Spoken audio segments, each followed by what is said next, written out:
Hola amigos, ¿cómo están? Luego de subir varios videos de carreras de drones de 5 pulgadas, inclusive TinyWhoop, algunos pilotos se han estado acercando y me han estado escribiendo por diferentes lugares para ver si les puedo dar de pronto alguna guía de cómo volar y pues empezar en este mundo del drone racing. Así que en este video les voy a dar algunos tips a aquellos pilotos que hasta ahora están comenzando para que si quieren entrar en esta categoría de los drones, hacer competencias, correr, que realmente es muy divertido y vale mucho la pena, pues tengan algunos tips que realmente les pueda servir. Bienvenidos a FP Vecinos.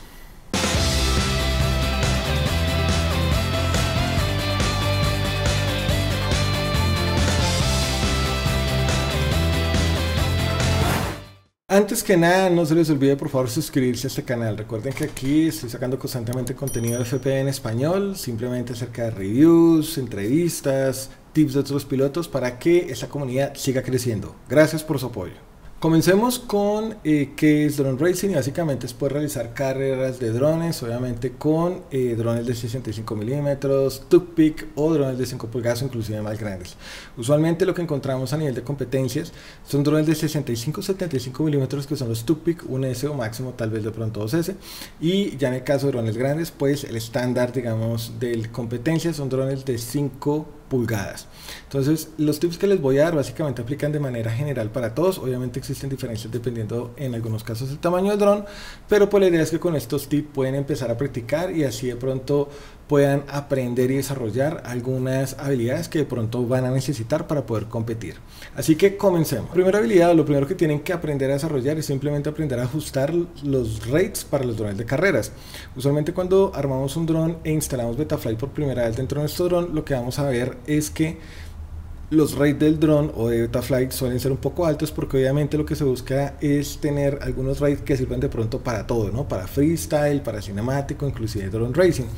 Pues la realidad es que estos rates para drone racing están muy altos. Entonces lo primero que tenemos que hacer es bajar los rates, y esto pues básicamente es volar con rates bajos. Para eso, ¿qué es lo que hay que hacer? Simplemente seleccionen, si están trabajando con Actual Rates, aquí les dejo un video por si de pronto no lo han mirado, pero en el caso de Actual Rates la idea es trabajar con rates que en sus valores máximos por cada uno de los ejes tal vez no superen los 500 grados por segundo. Recuerden que un dron tiene 3 ejes sobre los cuales se mueve, y si nosotros tenemos un valor muy alto, pues simplemente lo que vamos a tener es una cantidad de giros por segundo muy alta, o sea, es decir, muchos giros por segundo en el eje sobre el cual se está aplicando. En el caso de drone racing nosotros no tenemos que hacer eso, porque simplemente nosotros tenemos que llevar nuestro dron hasta cierta posición y mantenerlo de esa manera en la mayoría del vuelo. Entonces no necesitamos tener tantos o que el dron haga tanto giro obviamente sobre cada uno de sus ejes. El segundo valor que tenemos que tener presente pues obviamente es la sensibilidad máxima, que usualmente puede llegar a estar tal vez entre 320 grados y tal vez los 420 o 450 dependiendo del piloto. De esa manera pues obviamente cada uno lo tendrá que personalizar, pero la idea es no tener rates altos porque así nos va a permitir tener un mejor control sobre el dron, especialmente porque nosotros en drone racing tendemos a hacer palancazos muy rápidos y obviamente no queremos que el dron nos gire mucho, sino necesitamos que obviamente se controle de una manera un poco más sencilla. Entonces primero, rates bajos. El segundo tema que es muy importante que deben aprender a desarrollar es aprender a volar bajo. ¿Por qué? Porque nosotros en drones de carreras no volamos alto, simplemente porque nuestros obstáculos de vuelo en promedio son aproximadamente 2 metros. Entonces máximo por ahí 5 metros probablemente llegaríamos a volar, y eso si nos estrellamos contra un obstáculo y nos saca a volar. Entonces usualmente las carreras de drones vamos a encontrar que los obstáculos son de 2 metros de ancho por 2 metros de alto, y en mi caso por ejemplo particular mi pista tiene aproximadamente 1,5 metros de ancho por 1,5 metros de alto. Eso lo que me ha permitido desarrollar con el tiempo es aprender a volar dentro de obstáculos un poco más precisos, porque obviamente tengo tamaños de obstáculos mucho más pequeños. Pero aquí lo más importante y lo más relevante es aprender a volar a cierta altura, precisamente para evitar este efecto. Imaginemos que este es un gate y yo vengo volando muy alto. Si voy a entrar a este gate por ejemplo y pasarlo por detrás, voy a perder mucho tiempo obviamente haciendo este movimiento para poder pasar. Si yo vuelo bajo, pues simplemente voy a poder hacer ese tiempo más corto y por ende voy a estar recortando más la trayectoria del dron. Entonces es muy recomendable que obviamente aprendamos a volar bajo, y cuando vuelen bajo tengan en cuenta este tip. Y es que si están volando en esta posición, porque el dron siempre está volando así, usualmente cuando vamos en drones de carreras, Si bajan mucho el acelerador cuando está en esta posición, por ejemplo una recta, el dron lo que va a pasar es que obviamente se va a descargar y como están volando abajo van a pegar contra el piso. Entonces van a tener simplemente que aprender a tener el dron nivelado en una posición estándar durante cierto tiempo de vuelo, mientras que me voy desplazando entre cada uno de los obstáculos. Esto se logra, por ejemplo, colocando dos gates a diferentes distancias, donde la idea es pasar entre los diferentes gates y manteniendo siempre una línea recta, y así poco a poco uno se va acostumbrando a desarrollar esa memoria muscular para entender cuánto debería estar moviendo el acelerador y cuánto debería estar moviendo el pitch para poderlo mantener siempre a esa altura. Otro ejemplo con el que lo pueden llegar a desarrollar es simplemente teniendo o volando dentro de, por ejemplo, lo que son parqueaderos o inclusive edificios abandonados. Si pueden tener esos spots para hacer prácticas de ese tipo de vuelo, es algo muy interesante, porque obviamente el concreto siempre nos da a nosotros miedo, porque estrellarnos es fijo romper, y de esa manera pues simplemente nos permitiría a nosotros poder sostener también dentro de esas dos estructuras una mejor altura de vuelo, y así pues aprender a llegar y a cortar más pista o tiempo sobre nuestras carreras. Otro tema que también es muy relevante en los temas de carreras de drones, y es aprender a frenar. Y como pueden ver, este video lo saqué ya hace casi ya de 3 años, cuando empecé a volar, y básicamente fue cuando aprendí a frenar. Esto es una técnica que se llama Advanced Braking, y básicamente lo que nos permite, o frenado avanzado, y básicamente lo que nos permite es llegar muy rápido a un objetivo, aplicar, desacelerar y acelerar. Curiosamente, los drones, el frenado se hace de un dron es desacelerando y acelerando contra el movimiento contrario o contra la dirección contraria sobre la que yo me estoy dirigiendo inicialmente. Entonces, en este escenario esto es muy importante hacerlo, porque nosotros en carreras de drones siempre vamos a ir contra un obstáculo, vamos a tener que frenar probablemente y pasar por detrás de él, o en su defecto pues entrar por debajo y volver a entrar y volver a salir, y para eso necesitamos aprender a frenar. Entonces, muy importante que lo aprendan a hacer. ¿Cómo lo pueden practicar? Simplemente contra un árbol, un poste o algo que tengan en línea recta, manden el dron, lleguen al objetivo, desaceleren rápidamente y aceleren para poder empezar a aplicar ese movimiento.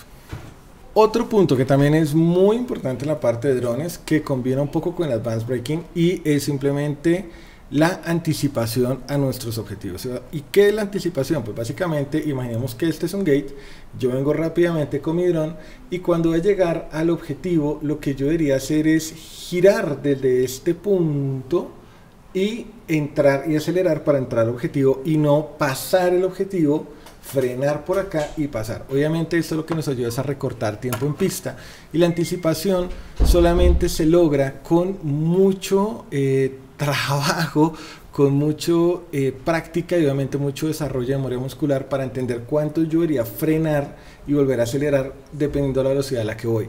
Pero la anticipación realmente es algo que se debe practicar bastante. Entonces, para eso es lo mismo, coloquemos diferentes obstáculos a diferentes posiciones, y sobre ello vayamos al obstáculo e intentemos frenar antes de que yo esté llegando al objetivo. Simplemente empezar a girar el dron para que así yo pueda recortar el tiempo suficiente y acelerar de la mejor manera posible en la salida. Algo que complementa mucho estos dos temas, tanto del frenado avanzado como la anticipación, también tiene que ver con el tema de acercarnos mucho a los objetivos. Es decir, cuando estamos obviamente volando nuestros drones, a veces suele suceder que cuando vemos un objetivo, además yo puedo anticipar, pero me puede estar un poco largo. Lo que tenemos que aprender es a orbitar cerca cada uno de los diferentes obstáculos que nosotros tengamos, sean banderas, gates o cosas por el estilo. Para ello, combinando esas dos cosas, existe una técnica que hay que aprender a desarrollar, y es entender que no necesariamente hay que soltar todo el acelerador, sino lo que hay que hacer es soltar de a poquitos y volver a acelerar para intentar sostener siempre la misma trayectoria.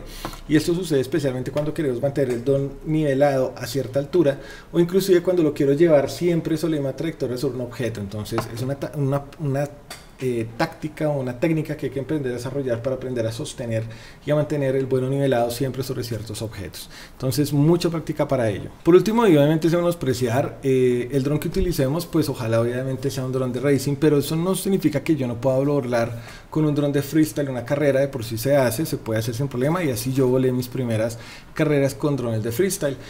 La única diferencia que vamos a tener es que obviamente usualmente los drones de freestyle tienen la batería arriba, son un poco más pesados, Y eso hace que el movimiento del dron pues sea un poco diferente en cuanto al comportamiento de un dron de racing, porque el dron de racing es un poco más liviano obviamente, y además de todo tiene la batería en la parte de abajo, que nos ayuda a través de esa inercia que genera la batería por tenerla hacia atrás a poder girar en algunos escenarios un poco mejor.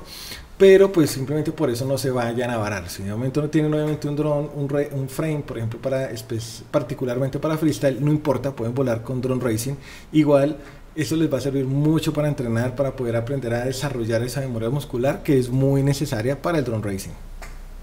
Otro tip que creo que es muy relevante hablarlo, aunque ya suele ser un poco más avanzado, es el tema de la calidad de enlace de radio. Es decir, existe una gran diferencia, especialmente en términos de latencia y de respuesta que podemos llegar a tener en nuestros drones dependiendo el protocolo que estemos utilizando. Por ejemplo, si estamos utilizando FrSky, Axis, en fin, si nos vamos inclusive a Crossfire e inclusive a LRS, vamos a encontrar que hay diferencias en cuanto a los protocolos o los términos de respuesta que podemos llegar a tener en los movimientos de nuestros drones, y hace que por sí el dron pueda llegar a responder de una manera más rápida.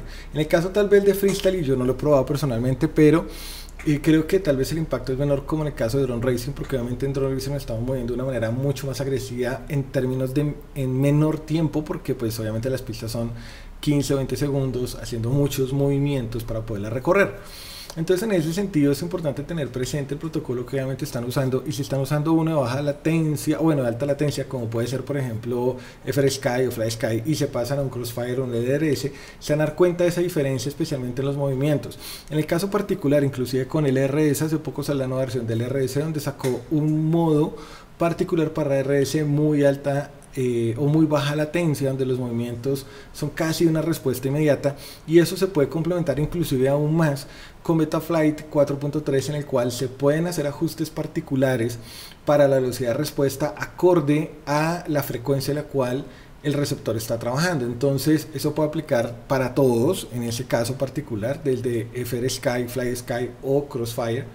En el caso del RS pues es un desarrollo que está saliendo aparte, pero eso es un tema que puede ayudar mucho, especialmente cuando ya estén logrando una mayor sensibilidad y un mayor aprendizaje de memoria muscular en los movimientos, pues simplemente obtener más respuestas rápidas en el caso de nuestros drones. Y es todo, espero les haya gustado. Tips muy sencillos para aprender a hacer drone racing. Es personalmente una de las categorías que a mí más me gusta de los drones. Obviamente me gusta volar lejos, long range, me gusta hacer freestyle de vez en cuando, porque también es muy divertido. Pero creo que realmente el drone racing, el tema de competencia para aquellos pilotos que siempre les ha gustado la velocidad y ese tipo de cosas, pues es una de las categorías que seguramente más les va a llamar la atención. Espero les haya gustado este contenido, nos veremos en la próxima. Hasta luego.